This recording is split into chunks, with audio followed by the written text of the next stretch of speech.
Isang mapagpalang gabi po sa ating lahat. Salamat po sa Panginoon Diyos. Tayo po ay binigyan muli ng pribilehyo upang makapag-aral po ng salita po ng Panginoon. So, salamat po sa Diyos at tayo po ay muling magkakadaupang palad upang tayo po ay muling makapag-aral ng kanya pong salita. So, ngayong gabi ay muli po nating tunghayan yung ating pong pinag-aaralan patuloy, spiritual growth through attending the church, mga minamahal. So, ngayong gabi ay tayo po muling mag-aaral at samahan niyo po muli ako upang ating pong pag-aralan ang spiritual growth through attending the church. So, napakahalaga po na yan. Kaya kayo po ay matamang sumubaybay at upang ating pag-aralan ngayong gabi. Paglagong buhay spiritual sa pamamagitan ng palagiang pagdalo. So, ako muna babasahin yung ating text bago tayo manalangin. Nasabi po ng talata sa Hebrew chapter 10, verse 25. Sabi po ng talata, na huwag nating pabayaan ang ating pagkakatipon na gaya ng ugali ng iba. Yun po yung sabi. Ano pa po sabi? Araw. Yun po yung sabi. At lalo kung iyong nalalaman na nalalapit na ang araw. So tayo po muna manalangin. Tayo po muna pumikit. Tayo manalangin sa ating pagsisimula. Aming Diyos, salamat po sa gabing ito muli na kami po inyong binigyan ng pribilehyo upang makapag-aral ng inyong salita. Manala Espiritu, tulungan niyo po kami muli upang aming maunawaan yung inyo pong sinasabi po ng inyo pong salita patungkol po na dapat namin gawin bilang kami po yung mananampalataya ng Diyos. Samahan niyo po kami at gabayan. Panginoon Diyos, patawad po sa inyo pong nasumpungang kasalanan na hindi maganda na ito pong nagiging dahilan upang kami po ay magtab-angin, upang kami po ay mawalaan ng gana sa paglilingkod Panginoon Diyos sa inyo. Kaya Panginoon, tulungan niyo po kami, Panginoong Jesus. Patuloy niyo po kaming linisin ng inyong banal dugo at pakabanalin ng Santong Espiritu. Ako po muli, na inyong abal lingkod na magsasalita ay inyo pong kahabagan. Bigyan ng karunungan. Nawa po Panginoong Diyos ay kayo pong patuloy na magpala sa pagpapahayag ng inyong banal na kasulatan. Salamat po Diyos at samahan niyo po kami ngayong gabi. Ang lahat po ito ay amin pong samot dalangin sa pangalan ng Panginoong Jesus. Amen. So, yun po, salamat po sa Diyos at tayo po ay binigyan muli ng pribilehyo upang tayo po muli ay makapag-aral ng salita po ng Panginoon. So, as may introduction, sabi po, sa aking buhay bilang isang Kristiyano, ito lang yung aking nasusubaybayan. Sa aking buhay bilang isang Kristiyano, ito ang aking napapansin sa iba't ibang iglesia ng Baptist. Yun po, pagdating sa pag-attend ng mga service o mga kumbaga programa ng iglesia, mga minamahal. Pagdating po sa programa ng iglesia, may napapansin po ako na ito ay nagiging dahilan kung bakit tayo bilang isang mananampalataya ng Diyos ay mabagal ang paglago sa ating buhay espiritual.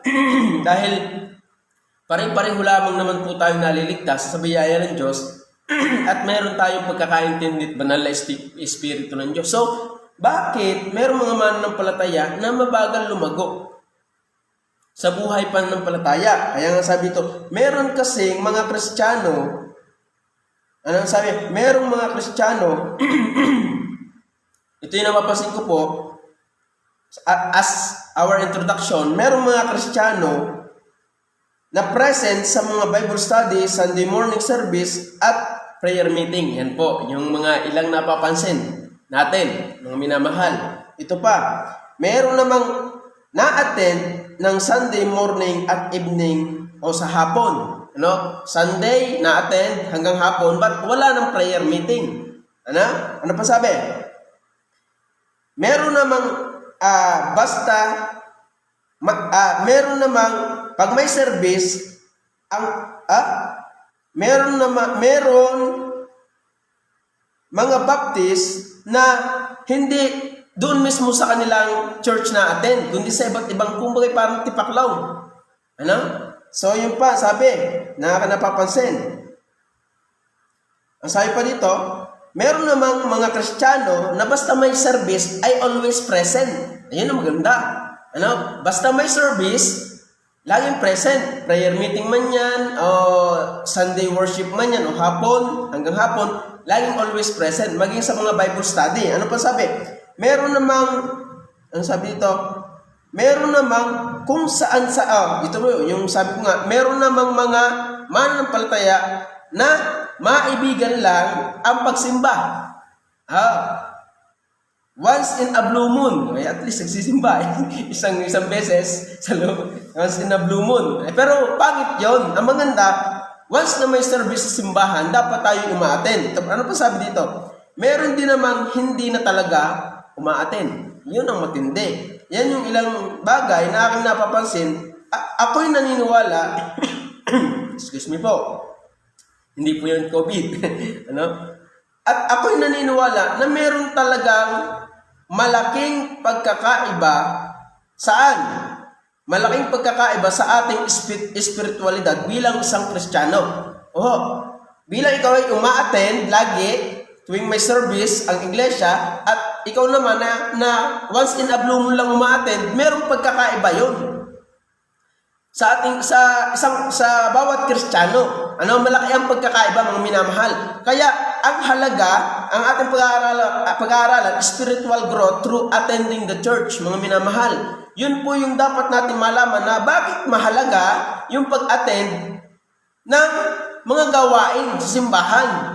Dahil alam niyo po, sabi ko nga, mamaya ating po tatalakayin yan, napakahalaga na tayo po'y umaattend sa simbahan sa pag-aaral ng salita ng Diyos. Kaya nga sabi ng talata, balikan po natin sa Hebrew chapter 10 verse 25, ang sabi po ng talata, na huwag nating pabayaan ang ating pagkakatipon na gaya ng ugali ng iba. Ibig sabihin, meron pong mga mananampalataya at yung tinutukoy din dito gaya ng ugali ng iba, yung unbeliever. Hindi po natin maaasahan, mga minamahal po namin taga-subaybay at taga-pakinig, bisita man kayo o member, hindi maaasahan na yung hindi ligtas ay mag-active sa pananambahan. Hindi ho yun maaari. Ang inaasahan bilang maging active sa pananambahan is yung nabago yung buhay at nakakilala sa Panginoong Jesucristo.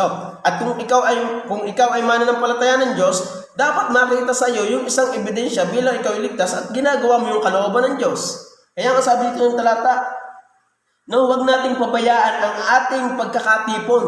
Ibig sabihin, sabi niya ng talata, assembling of ourselves together. Pagdating sa Acts chapter 2, ang sabi nga ng talata, yung ating pinag-aralan nung nakaraan, sa Acts chapter 2, ang sabi po diyan, Acts chapter 2 verse 46, at araw-araw sila nagsisipanatiling matibay sa pagkakaisa sa templo. Yun po yung sabi, at araw-araw sila nagsisipanatiling matibay sa pagkakaisa sa templo. At tayo nga, prayer meeting, Wednesday, at yung Sunday worship, maghapon po yun. Hindi maghapon Kalahating araw, kulang pa. Sisimula tayo alas 9, ang tapos natin ay 5:30. So, kaya, mga minamahal, kinakailangan natin gawin yun. Ito nga, matindi At araw-araw sila ay nagsisipanatiling matibay sa pagkakaisa sa templo. Kaya sabi ng talata, na huwag nating pabayaan ang ating pagkakatipon na gaya ng ugali ng iba.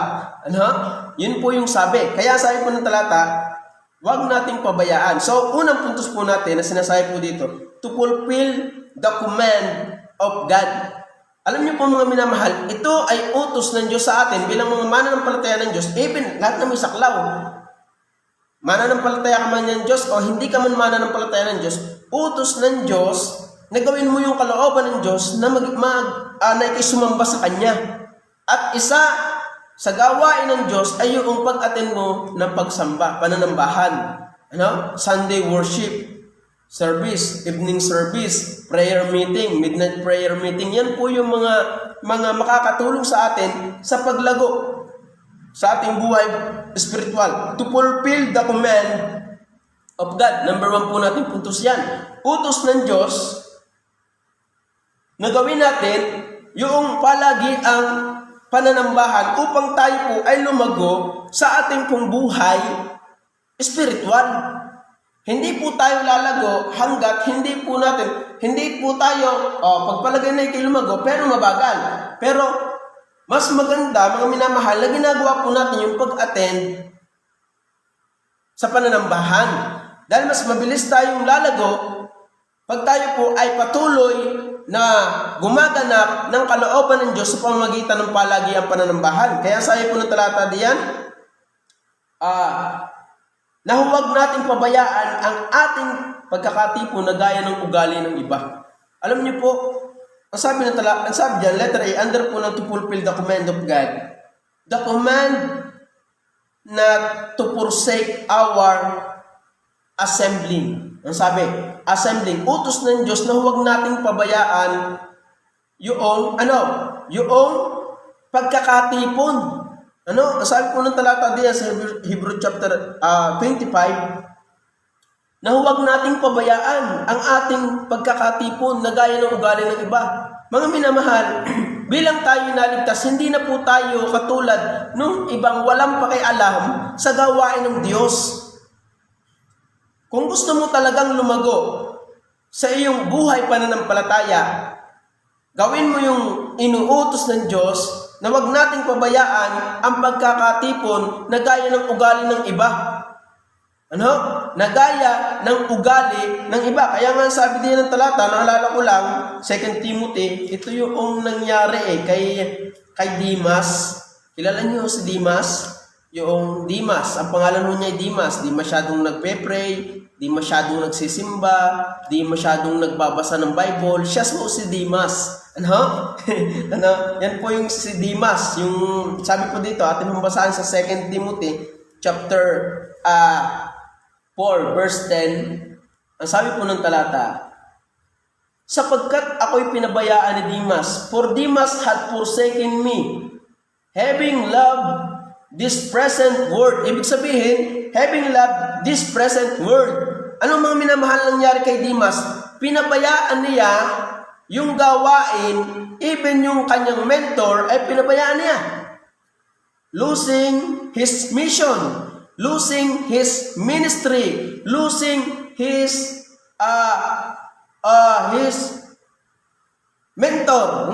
Yun yung sinabi ko. Kaya mga minamahal, pag ating pinabayaan yung utos ng Diyos na ating gawin, wag nating pabayaan yung kumbaga pagkakatipon. Alam niyo po, lahat ay mawawala sa iyo. Utay-utay kang magigiba. The command not to forsake our assembly.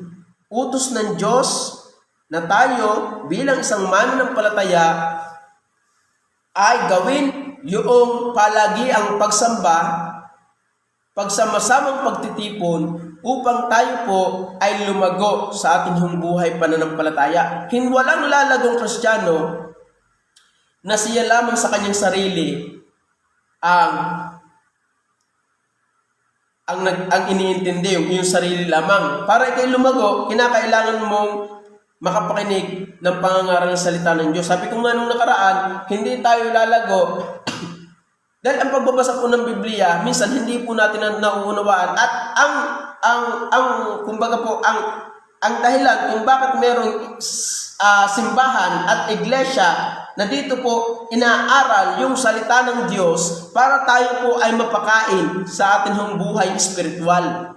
Iba po yung ikinagbabasa ng Biblia, minsan hindi mo nauunawaan. But pagka may nag-preach or nangangaral ng salita mo ng Diyos, na doon nag-aral ang preacher, doon po natin nauunawaan kung ano yung ibig sabihin ng mga talata na atin pong nababasa. Kaya nga sabi dyan, to fulfill the command of God, the command not to forsake our assembly. Yung pagkakatipon. Kaya mga minamahal po namin taga-subaybay, tagapakinig, ito po ang utos ng Diyos. utos ng Diyos na huwag nating pabayaan ang pagkakatipon na gaya ng ugali ng iba. Ano? So kaya nakakalungkot isipin na mayroong mga mananampalataya na hindi na nga talaga umaattend. Ewan ko kung mananampalataya nga dahil sabi nga ng talata, dun sa talata na kung ikaw ay buhay, nagnanasa ka ng pagkain. No? Kung ikaw ay buhay, yung nga bata, yung sanggol, hindi nyo pagkaya yung buhay, yung sanggol, pag yung nagugutom, yun ay nagnanasa ng gatas. Maging tayo. Kaya tayo po ay kumakain dahil kinakailangan natin ng lakas at tayo ay buhay.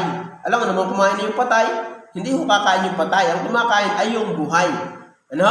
So, kung ikaw ay buhay spiritual, wag mo pabayaan yung palagi ang pagdalo sa pananambahan. Dahil ano po kaya po tayo nawawala sa atin hong buhay o panawagan ng Diyos dun sa race na bilay kay mananampalataya ng Diyos ay maglingkod ka sa Diyos. Kaya po tayo ay nawawala sa linyada, sa paglilingkuran because ang una natin napapabayaan at napapabayaan natin yung ating palagi ang pagsamba. At yun marami akong nakikita. Ano? So bilang ako po ay naglilingkod sa Diyos, hindi na bagong bagay na marami ang sa pauna ay ayos, sa pahuli nawawala. Yan po yung aming pong subaybay. Kaya kung ayaw mong mapabilang doon sa mga nawawala na sa gawain, mga minamahal, lagi kang umattend. Ano? Sabi diyan, forsake not our assembly. Ano? Mga minamahal, yun po yung sabi. Pandalawa, under po ng to fulfill the commandment of God. Letter B, the command to edify one another. Ano? Sabi po ng talata sa Romans chapter 14. Romans chapter 14, sabi po ng talata diyan, edify one another.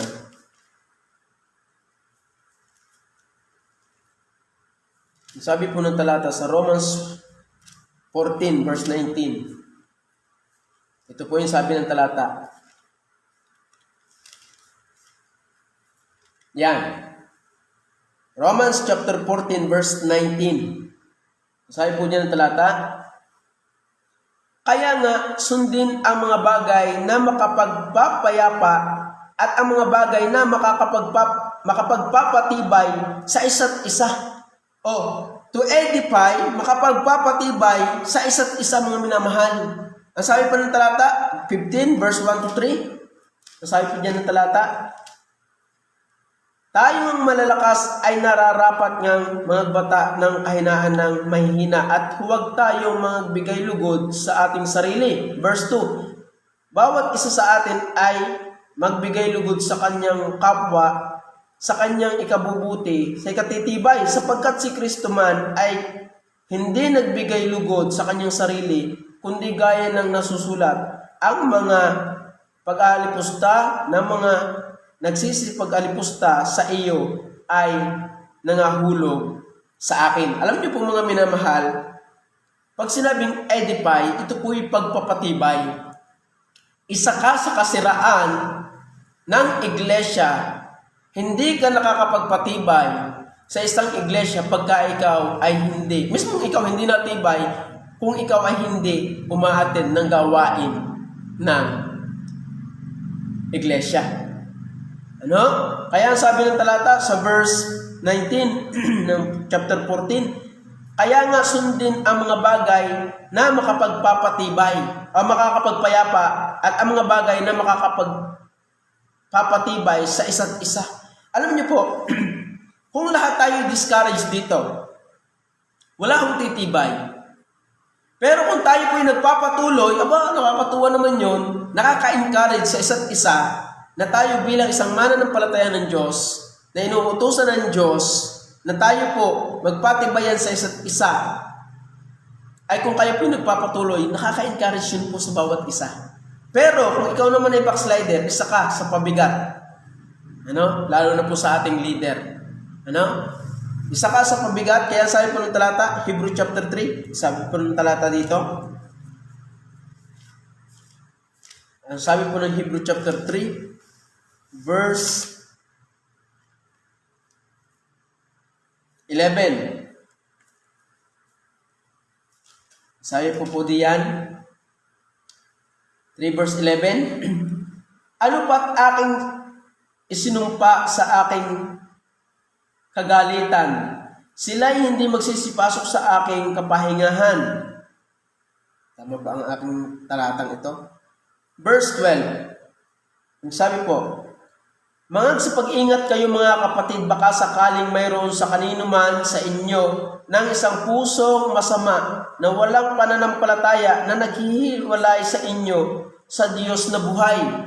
Yun po yung sabi, na naghihiwalay sa inyo sa Diyos na buhay. Ibig sabihin mga minamahal, kaya tayo po inuutusan ng Diyos na tayo po ay umattend or dumalo ng palagiang pananambahan upang tayo po ay tumibay sa ating buhay pananampalataya.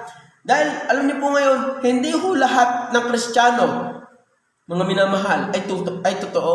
Lalo na pagka ikaw ang nasamahan mo ay hindi talaga tunay na ligtas.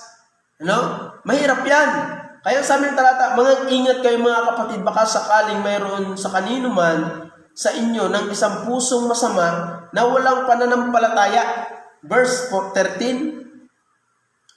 Sabi po dyan, ngunit kayo mga pangaralan sa isa't isa. Yun po, araw-araw, sabi po, ngunit kayo mga pangaralan sa isa't isa, araw-araw.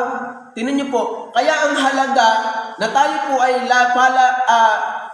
po ay laging dumadalo sa pananambahan, sa worship ng simbahan o sa pananambahan dito sa simbahan upang tayo po ay magtumibay or tumibay sa ating buhay pananampalataya. Wala akong titibay na mananampalataya ng Diyos na hindi po ginagawa ang kalooban ng Diyos.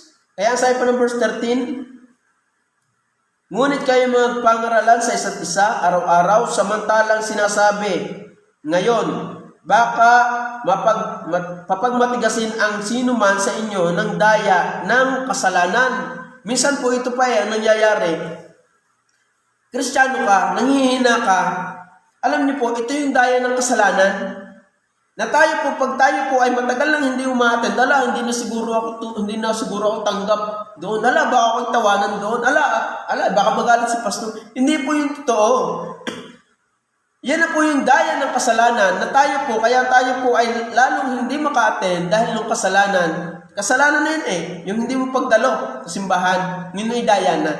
Kaya inuutusan tayo ng Diyos para tayo tumibay sa ating buhay pananampalataya, lumago sa ating buhay pananampalataya, upang tayo po, inuutusan po tayo ng Diyos upang tayo po ay lumago sa ating buhay pananampalataya. Kaya po tayo hindi lumalago sa ating buhay pananampalataya is because of our, kumbaga sabi dito, sabi po, ngunit kayo mga paralan sa isa't isa, araw-araw, samantalang sinasabi ngayon, baka papagmatigasin ng sino man sa inyo, papagmatigasin ang sino man sa inyo ng daya ng kasalanan. Ito po minsan tayo po ay nagiging manhid na sa paalala, umattend ka ng church, umattend ka ng pagsimba, dahil nung kasalanan na yung ginagawa na hindi mo nga ginagawa yung kalooban ng Diyos. Kaya mga minamahal, ang utos po ng Diyos sa atin ay tayo po ay gumawa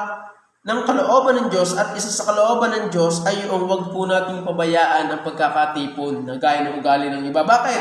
To edify one another. To edify one another. At letter C po, under po rin po noong ating to fulfill the command of God. Ang sabi po diyan, the command to seek first the kingdom of God. Alam niyo po, ito po yung totoo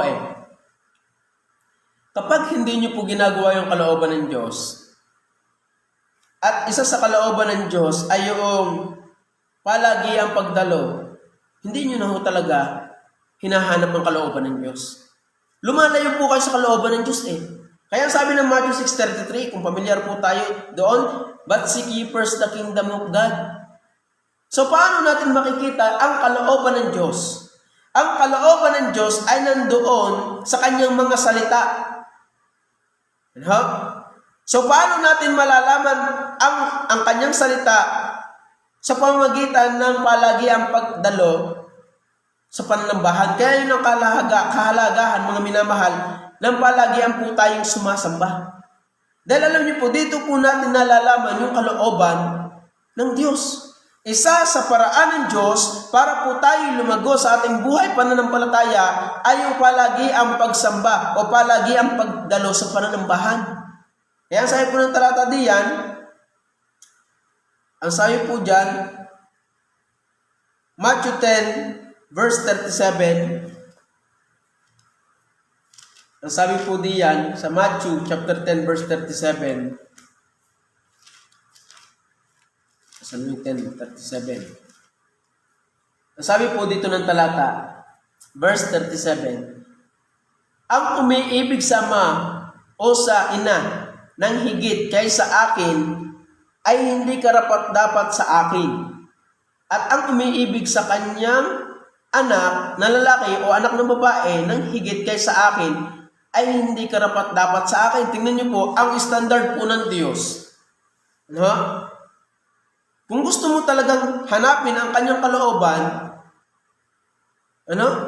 Ang sabi po ng talata, kung sino man ang umiibig sa kanyang ama o ina na higit sa akin o sa kanyang anak na lalaki o babae na higit sa akin, ay hindi karapat-dapat sa akin. Ano? Kung ating talagang hahanapin ang kalooban ng Diyos, mabigat po ang hinihingi ng Diyos. Ano? So, utos ng Diyos to fulfill the command of God ay ganito, to forsake, the command not to forsake our assembly. Pandalwa, the command to edify one another. Pantatlo, the command to seek first the kingdom of God. Hindi mo na hinahanap ang kalooban ng Diyos pagka hindi ka dumadalo sa pananambahan. Ano? Ayun, yun ang utos na lang ng Diyos ay pagdalo sa simbahan o pananambahan.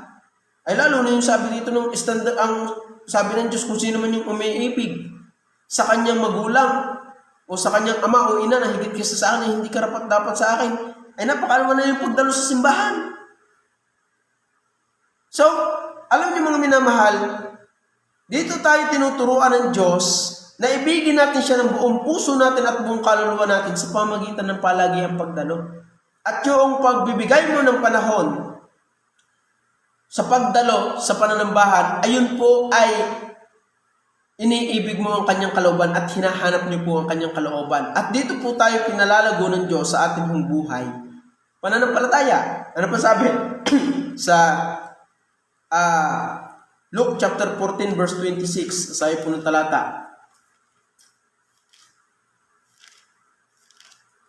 Luke chapter 14 verse 26. Kung ang sino mang tao'y pumaparito sa akin at hindi napupuot sa kanyang sariling ama at ina at asawang babae at anak at mga kapatid na lalaki at mga kapatid na babae at pati sa kanyang sariling buhay man ay hindi siya maaaring maging alagad ko. Tingnan niyo po yung kalooban ng Diyos na sinasabi sa atin. Utos ng Diyos na hanapin mo yung kanyang kalooban. At ang kanyang kalooban ay ito. Isa sa kalooban ng Diyos by attending the church. Why attending the church is important? No? Yun. Napakahalaga. Ang panawagan ng Diyos to fulfill the command of God. Ito po. Bakit mahalaga yun? To fulfill the command of God. The command not to forsake our assembly. Sabi nga ng talata, huwag niyong pabayaan ang pagkakatipon na gaya ng ugali ng iba. The command to edify one another. Kung gusto mong lumago at tumibay sa iyong buhay pananampalataya, huwag mong pabayaan ang gawain ng Diyos. Dahil dito po tayo pinapakain ng Diyos spiritually, dito po tayo pinalalakas ng Diyos spiritually. Dito po tayo pinapakain, ito po kumbaga po, ito po yung sanctuaryo sa mga mananampalataya, yung bahay, sambahan. Ano pa sabi? The command to seek first the kingdom of God. Yun po yung sabi. The command to seek first the kingdom of God. So, saan nyo makikita yung kalooban ng Diyos? Hanapin natin yung kaharian ng Diyos. Dito po, sa pananambahan, dito po natin nauunawaan yung kalooban ng Diyos. At dito po natin makikita yung kalooban ng Diyos. Kaya kung gusto mo talagang lumago sa iyong buhay pananampalataya, ang sabi ng Diyos, sumunod ka sa Kanya. Sumunod ka sa Kanya. At isa sa kalooban ng Diyos, yung pag-attend, palagi ang pagdalo sa pananambahan. Ano pa? Why attending the church is important? To fulfill the command of God. Pandalwa, human numeral number 2, to grow and develop spiritually. To fulfill the command of God. Pandalwa, to grow and develop spiritually. Kaya nga sabi ng talata, sabi po ng talata sa James, yun niyo po. James chapter 2. Hindi pala. Ang sabi po diyan,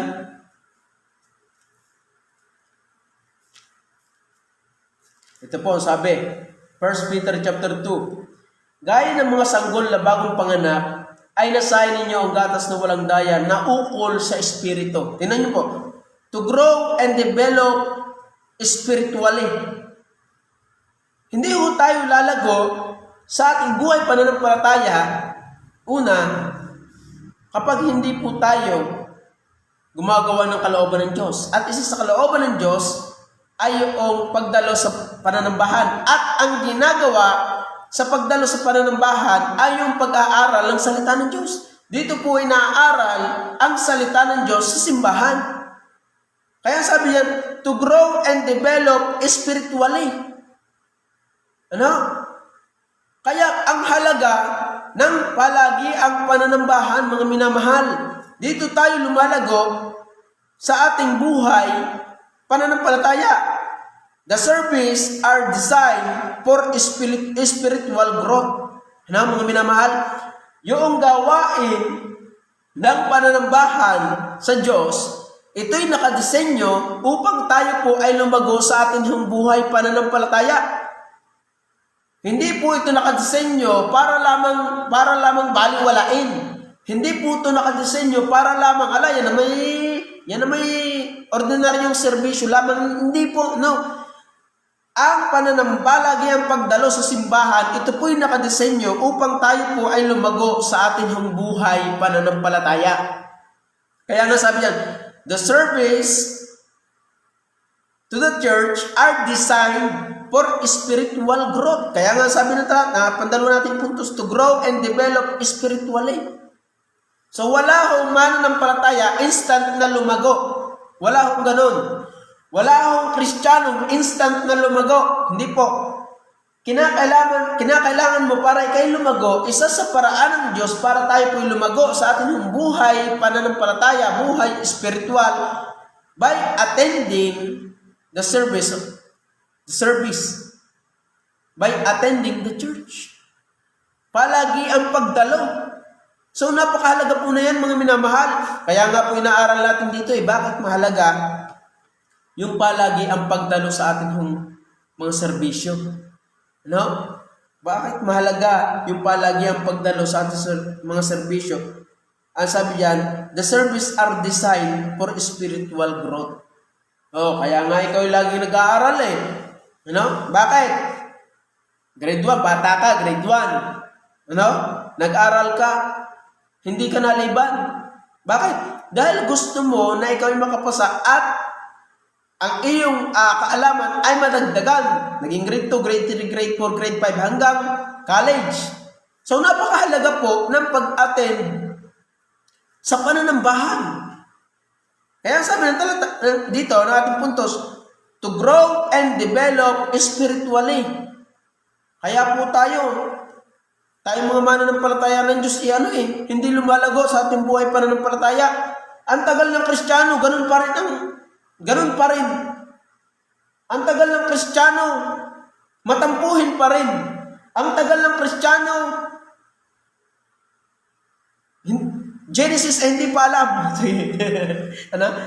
Yung mga book sa Biblia hindi pa rin alam. Ang tagal ng Kristiyano, wala pang alam na verse. Ang tagal ng Kristiyano ay wala lang. Bakit? Dahil nga pinapabayaan mo yung gawain. Dahil nga pinapabayaan mo yung services in the church. Mga minamahal. Napakahalaga po na yan ng mga service or gawain sa simbahan. Kaya wag mo ninyong sasabihin, yun na may ano lang. Hindi po. Yan lang may Bible study lang. Yan naman, pwede naman ako matindik Sunday. Yun lang. Hindi po yun. Ang pinupunto po doon, why attending the church is important. Una, ito'y utos ng Diyos. Kung ikaw ay Kristiyano talaga, at utos ng Diyos na umattend ka ng pananambahan, ay susundin mo yun. Susundin mo yun.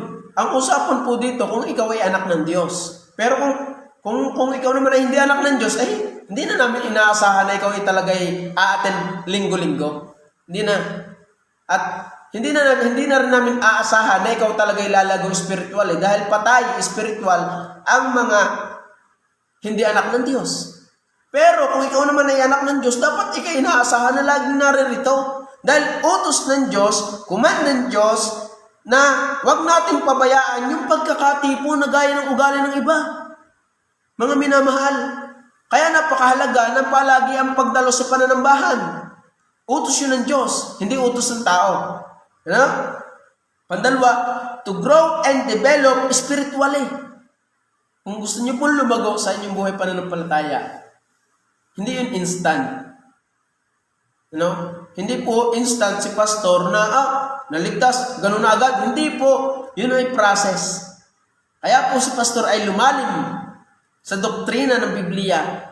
Sabi nga ng pastor natin nung linggo, 15 years na siya na hindi pumapalya sa pananambahan. 15 years. Ay bukod pa yung siya nandun sa Good Shepherd. Hindi na rin ho siya pumapalya. Kaya yun po, ganun na lamang po ang biyaya ng Diyos sa ating pong pastor. Sa pag-aaral ng kanyang salita. Tingnan nyo ang kanyang espiritualidad. Dapat po tayong mga mananampalataya ng Diyos, ganun din. Huwag nating pabayaan ang pagkakatipo na gaya ng ugali ng iba. Bakit? Ang sabi ng Diyos, para tayo lumago sa ating buhay pananampalataya, to grow and develop spiritually, attend the service. Yun po yung sabi. Kaya sabi dyan, sa Hebrew chapter 5, ang sabi po ng talata, verse 12. Sapagkat nang kayo'y nararapat ng maging mga guro dahil sa kaluwatan, tingnan niyo po, ito po yung sabi, dapat kayo mga matatagal na, dapat kayo guro na sa kaluwatan. Hindi.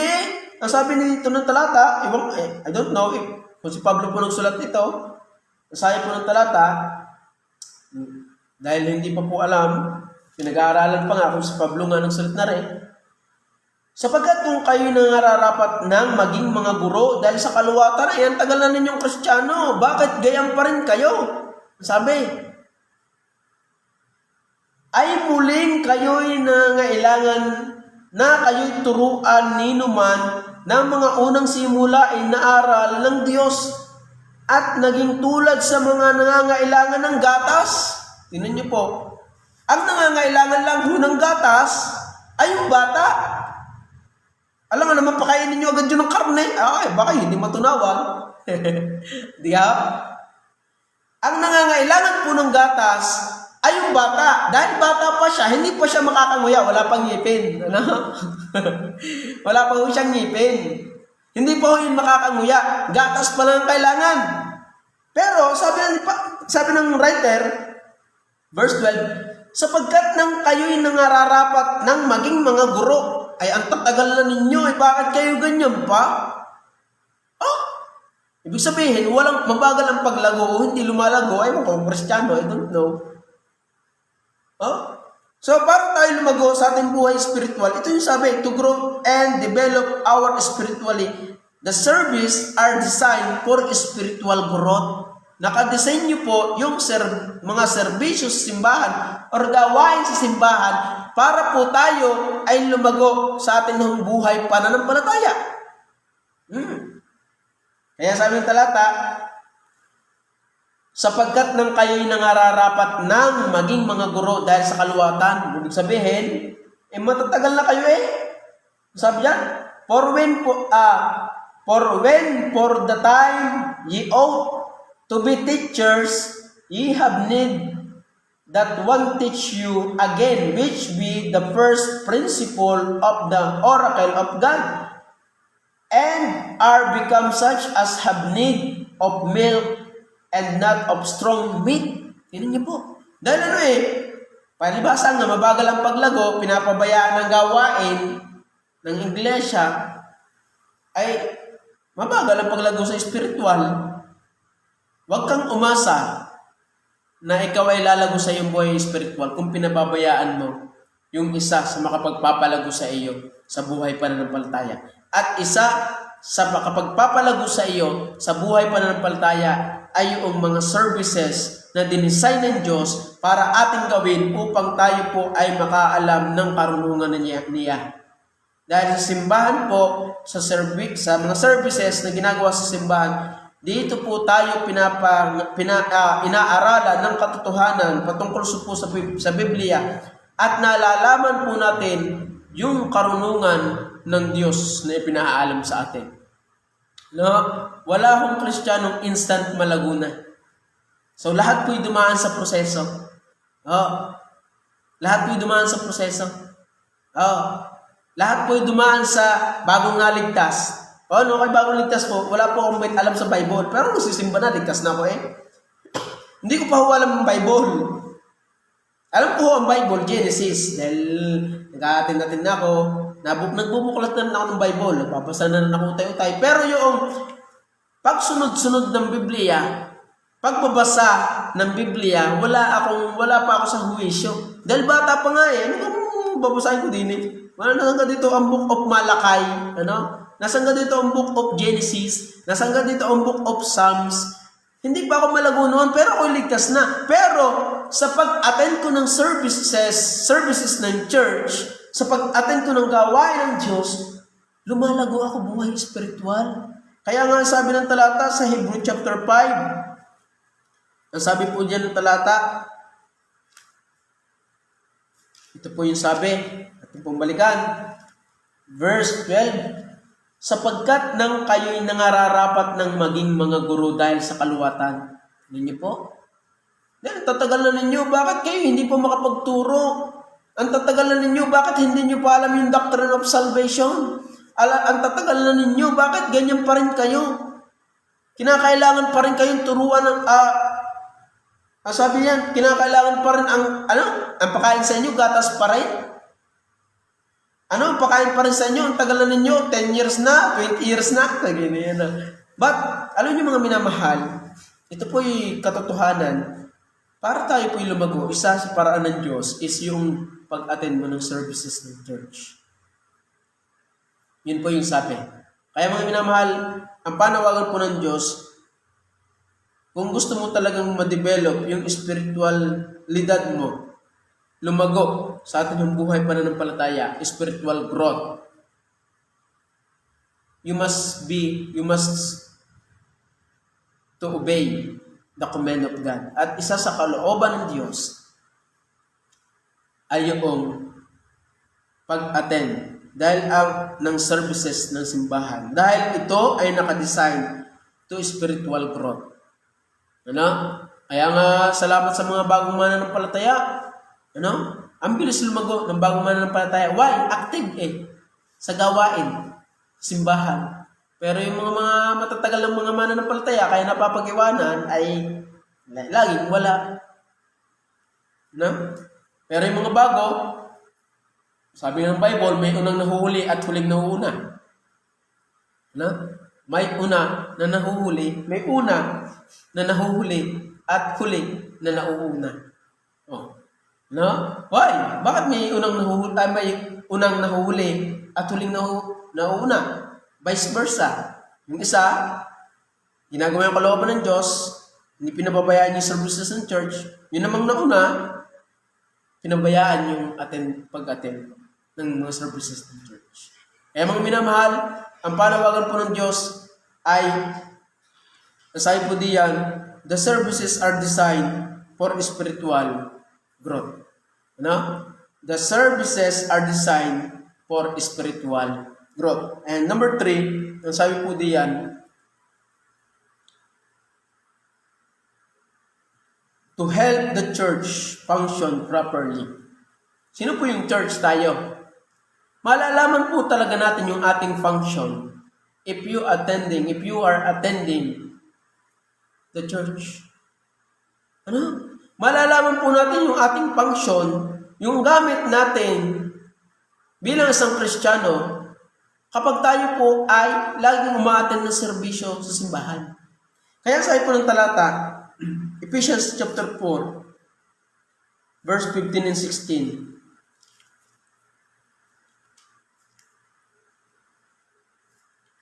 Sabi po dito,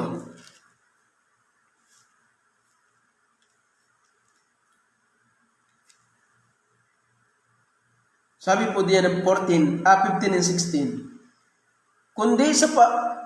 Kundi sa pagsasalita ng katotohanan na may pag-ibig ay magsilaki sa lahat ng mga bagay sa Kanya na siyang Pangulo sa makatuwid bagay si Kristo. Na siyang Pangulo na makatuwid bagay si Kristo. Na dahil sa Kanya ang buong katawan na nakalapat na mabuti at nagkakalakip sa pamamagitan ng tulong ng bawat kasukasuan ayon sa paggawang nauukol sa bawat iba't ibang sangkap ay nagpapalaki sa katawan sa ikatitibay ng kaniyang sarili sa pag-ibig. Tingnan niyo po, ang church ay merong iba't ibang sangkap. May iba't ibang bahagi ang katawan. Si Kristong ulo at ang katawan. At ang katawan ay may iba't ibang bahagi, sangkap. May kamay, may mata, may ilong, may bibig, may tainga, may paa, may daliri, or etc. etc. So, why attending the church is important? Ang sabi dito, to help the church function properly. Sabi po diyan, merong iba't ibang sangkap. Sabi po ng 1 Corinthians, ang sabi po dito, chapter 12, verse 12 to 19. Sabi po dito, at kung ang lahat nga'y pawang isang sangkap, saan naroroon ang katawan? Kung lahat ay paa, hindi yun buo ng katawan. Ano? Datapwat maraming mga sangkap nga, ngunit iisa ang katawan. Yun po yung sinasabi. At hindi makapagsasabi ang mata sa kamay, hindi kita kailangan. At hindi rin ang ulo sa mga paa, hindi ko kayo kailangan. Hindi, kundi lalo pang kailangan yaong mga sangkap ng katawan na wari lalong mahihina. Hanggang verse 19 lang pala. 12, verse 12, sabi, sapagkat kung paano ang katawan ay isa, at mayroong maraming mga sangkap, at ang lahat ng mga sangkap ng katawan, bagaman marami ay iisang katawan, gayon din naman si Kristo. Sapagkat iisang espiritu ay binautismuhan tayong lahat sa isang katawan, maging tayo Hudyo o Griego, maging mga alipin o mga laya, at tayong lahat ay pinainom ng isang espiritu, sapagkat ang katawan ay hindi iisang sangkap kundi marami. So, malalaman natin yung ating function bilang ikaw ay member ng church if you are attending the church. Doon ka gagamitin ng Diyos, katulad ko po. ang isa sa function ko sa ministry, sa simbahan, is driving ministry. At doon ako ginagamit ng Diyos. Si Sister Jane, ang isa sa biyaya ng Diyos sa kanya na ginagamit ay music. Ano? Kaya marami. Ano? Si pastor sa pagpapastor. Marami. Sina Brother Mac Big sa ating sa ating live streaming ministry. Mga minamahal. So, iba't ibang sangkap na kapag tayo po ay nagpapatuloy sa kalooban ng Diyos at ginagawa natin yung kalooban ng Diyos sa pamamagitan ng palagiang pagdalo, dito natin nalalaman to help the church function properly. Dito natin nalalaman kung saan yung gamit natin at doon tayo nagagamit ng tama bilang isang iglesia. Mga minamahal, hindi tayo pare-pareho ng sangka, ba't hindi ako ganun? Hindi po. May igagamit, merong ang Diyos na iniligay para sa iyong kakayanan. At malalaman mo yon pag ikaw ay nagpapatuloy sa paglilingkod sa Diyos.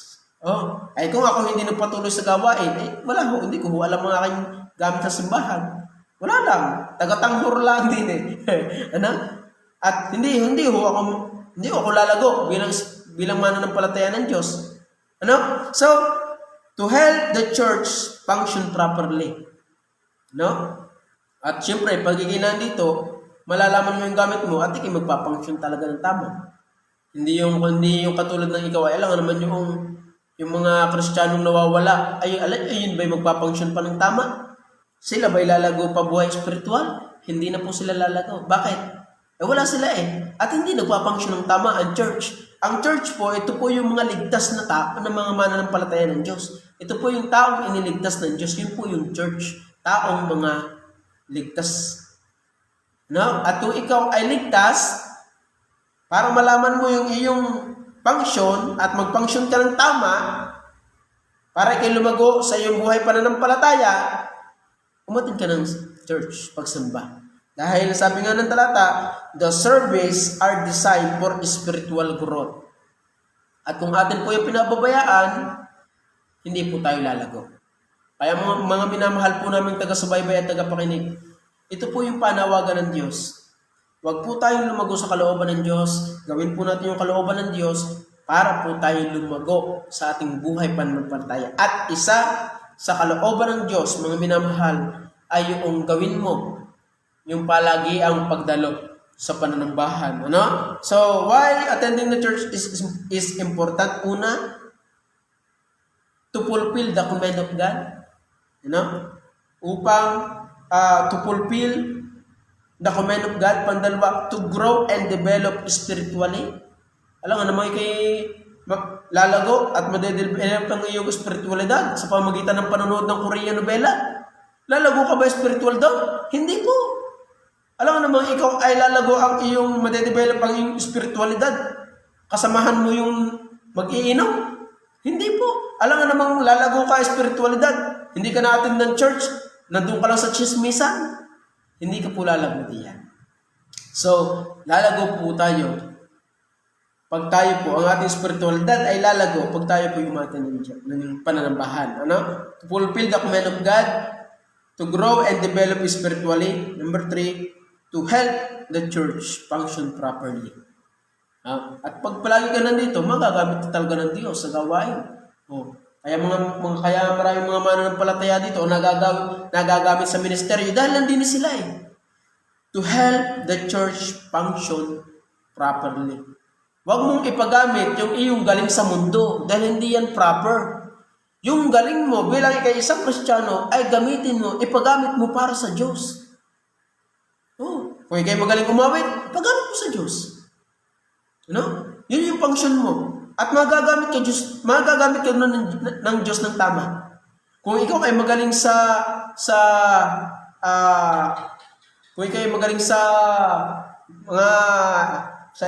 computer, doon ka magpagamit. Kung ikaw ay magaling sa driving, doon ka magpagamit. Kung ikaw ay magaling sa pagtuturo sa mga bata, doon ka magpagamit. Kaya nga sabi, to help the church function properly. At kung ikaw talagay may gift ng ganon, gift of teaching, gift of preaching, gift of etc. etc. Doon ka gagamitin ng Diyos. Dahil hindi ka magagamit ng Diyos pag wala ka sa simbahan. Kaya ang halaga ng palagi ang pagdalo sa simbahan ng minamahal. Yun po yung kahalagahan nun. Sabi ng talata, sabi natin mga puntos, to fulfill the command of God, nisusunod mo yung kalooban ng Diyos, lalago ka spiritually. To grow and develop spiritually. Ano? Pag laging umaten sa pananambahan, to help the church function properly. No? Kaya, magiging kagamit-gamit kang isang mananampalataya ng Diyos kapag pag ikaw ay active sa gawain ng Diyos. Magiging kagamit-gamit kang anak ng Diyos. Attention. No? Pag ikaw ay active sa gawain ng Diyos. No? Yun yung maganda. Magiging kagamit-gamit kang anak ng Diyos pag ikaw ay active sa gawain ng Diyos. Pero magiging kadustaang anak ng Diyos ikaw pagka ikaw ay wala sa gawain ng Diyos. Kaya mga minamahal, ang panawagan ng Diyos sa atin, serve God. Paglingkuran po natin siya. At isa sa dapat nating gawin ay yung palagi ang pagdalo sa pananambahan. Kaya mga minamahal po namin taga-subaybay, taga-pakinig, salamat po sa Diyos at tayo po may pag-aaral na ganito. Tayo po ay lalago. Asahan po ninyo, pag lagi po kayong nakasubaybay sa atin pong online Bible study at lagi po kayong ma-attend, asahan po ninyo, gagamitin po kayo ng Diyos. Bibilis po ang inyong paglago spiritually. No? At bibiyayaan po kayo ng Diyos ng karunungan. No? Kaya salamat po sa Diyos sa ating pag-aaral ngayong gabi. Salamat po sa katotohanan na nahayag ngayong gabi. So tayo po manalangin, tayo po pumikit. Aming Diyos, mapagpala naming Ama, salamat po sa inyo pong kabutihan. Pagpalain niyo po nawa ang bawat nakapakinig. Kung paano po namin inaaral na at hangad na kami po ay lumago spiritually. Ang hangad din po namin, ang amin pong dalangin po ng Diyos ay tulungan niyo po kami. Hindi po namin kaya, mahihina po kami, kaya Banal na Espiritu, tulungan niyo po na kami inyo pong puspusin palagi upang magawa po namin ang inyong kalooban. Salamat po Diyos sa aming pong pag-aaral. Nawa po pa ng Diyos ay po patuloy na magpala sa bawat nakapakinig ng inyong salita. Inabot niyo po ang kanilang pangangailangan spiritual upang sila po lumago sa kanilang sa buhay pananampalataya. Lahat po nito ay aming po samot dalangin sa pangalan po ni Jesus. Amen. So bukas po ulit, mga minamahal po naming taga-subaybay at taga-pakinig, meron po ulit tayong online Bible study. Inaasahan po namin ang inyong panonood. Maraming salamat po at God bless po sa ating lahat.